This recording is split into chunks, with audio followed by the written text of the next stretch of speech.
Sanal kumar bağımlılığı genellikle bireyin internet üzerinden oynanan şans oyunlarına sürekli olarak tekrarlayıcı ve kontrolsüz bir şekilde girerek bu oyunları oynamasıdır. Sanal kumara baktığımızda günümüzde gittikçe yaygınlaşıyor aslında. Bu yaygınlaşmasındaki en önemli sebeplerden biri artık bu sanal kumarın 7/24 cep telefonlarına indirgenmiş olması. İnsanlar çok kolaylıkla ulaşabiliyorlar. Bir diğer en önemli özelliği anonim olması. Dolayısıyla çevreden başka insanlar ya da yakınlarının sizin kumar oynayıp oynamadığınız hakkında bir fikirleri olmuyor.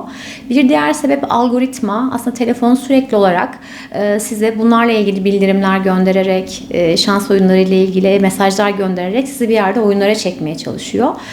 Sanal kumar bağımlılığı genellikle hem sebep hem sonuç olarak görebiliriz aslında biz bunu. Çünkü başlangıçta her ne kadar bir sebep gibi görünse de aslında kişinin içinde bulunduğu durum, boşluk hissi, yalnızlık, finansal zorluklar birçok sebepten dolayı aslında bir sonuçtur. İnsanlar yaşadığı problemlerden dolayı sanal kumara yönelebilirler.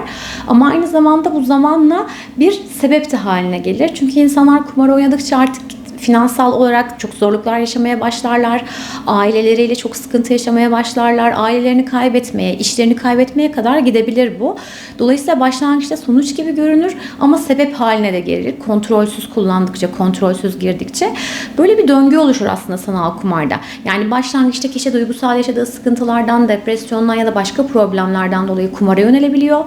Bu kumar gittikçe, kaybetmeye başladıkça zaman içerisinde bir sebep de haline geliyor ve kişi artık ailesini, işini, birçok şeyini kaybetmeye kadar devam ediyor. Sanal kumarın en tehlikeli özelliklerinden biri aslında pekiştirme sistemidir. Yani şunu söylemeye çalışıyorum. Kişi ne zaman kazanacağını bilemez.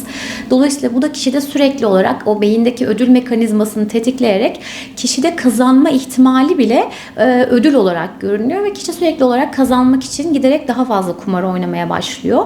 Bu aslında o beyindeki ödül mekanizmasını tetikleyen bir yerde.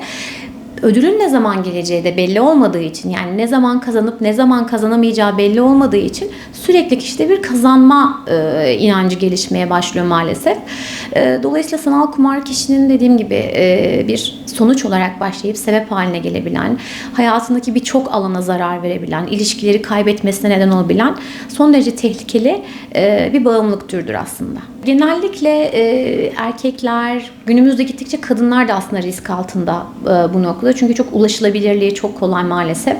Bunun dışında genellikle dürtüsel olarak daha kontrol etmekte güçlük yaşayan insanlar, daha depresyonda olan insanlar, finansal zorlukları olan insanlar da bu tür sanal kumar bağımlılıklarına maalesef daha sıklıkla yönelebiliyorlar. Genellikle maddiyatla alakalı olmayabilir sorun. Yani aslına bakarsanız kişiler daha zor finansal olarak daha zorluklar yaşadıklarında sanal kumara yönelebilirler.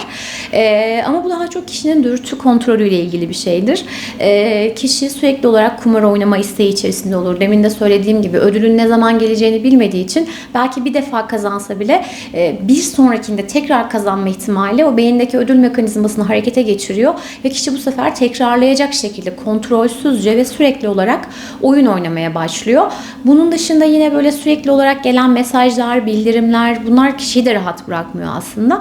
Ve zihin sürekli olarak kişi zamanla çevresine yalan söylemeye başlayabiliyor. Yani bu kişinin ilişkilerini kaybetmesi, işini kaybetmesi, ailesini kaybetmesinin yanı sıra kişi aslında yavaş yavaş çevresine yalan söylemeye başlıyor. Kendini soyutlamaya başlıyor ve sonrasında birçok psikolojik rahatsızlık da gelişmeye başlıyor. Bunun en temel özelliği evet terapi çok önemli bir yerde. Psikiyatriye başvurmak çok önemli bir yerde. Ama bütün bunların ötesinde de o döngüyü kırmak çok önemli. Yani kişi o yaşadığı problemlerden dolayı sanal kumara yönlenmesi, kumarın da aslında başka bir probleme sebep olmasının yanında o döngüyü fark ederek o döngüyü kırabilmesi buradaki en önemli nokta. Yani sosyal medya, telefonun 7/24 ulaşılabilir olması bu aslında kişilerin sanal kumara yönelmesine zaten hali hazırda hayatında problem yaşayan, finansal zorluklar yaşayan, maddi sıkıntılar yaşayan bir kişi için başlangıçta böyle bulunmaz bir fırsat gibi görünebiliyor. Bir defa oynayıp da kazandığı zaman evet bunun devamı gelebilir diyor ve bu da kişide sürekli olarak kontrolsüz bir şekilde tekrar bunu oynamasına sebep oluyor maalesef. Ben teşekkür ederim.